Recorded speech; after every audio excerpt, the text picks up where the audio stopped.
Yo, another day ulit mga tol, good day. Documentary number 514 na tayo. Alright, let's go.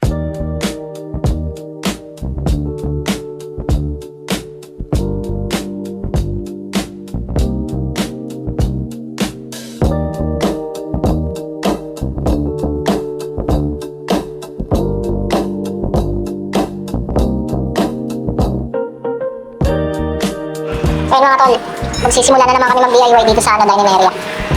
So, babaragin na namin itong ano na to. Huwan, kasi sira na din naman na oh. Gagawin na lang namin patungan to dito. Patungan na ito mga to. Yan.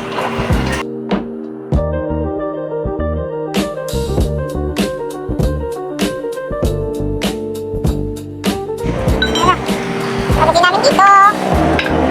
Napaklas ng dito yung mga tapuan yan.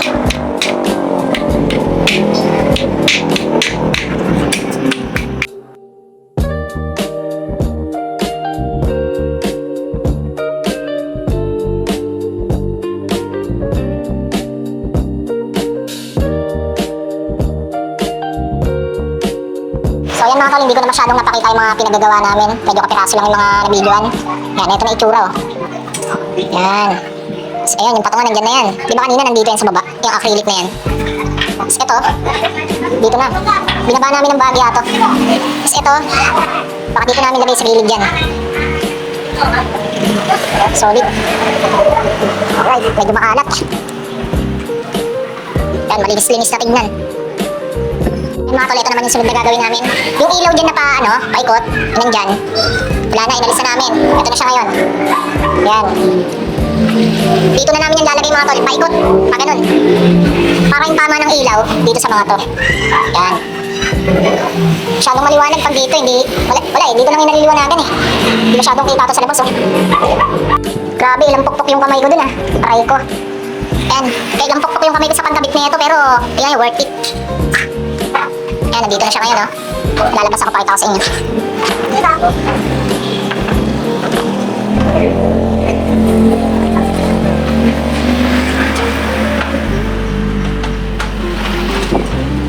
Kitang-kita na siya ngayon Yung mini spotlight na nandito mga tol, eto na siya ngayon.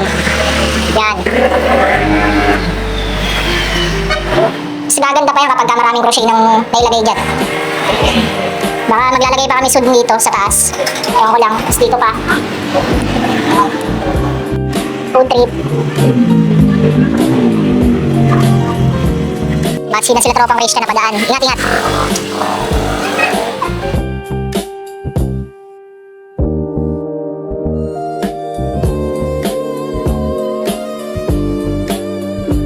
Yan mga tol, kain na tayo.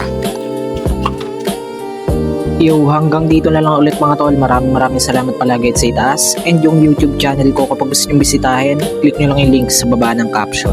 Peace out.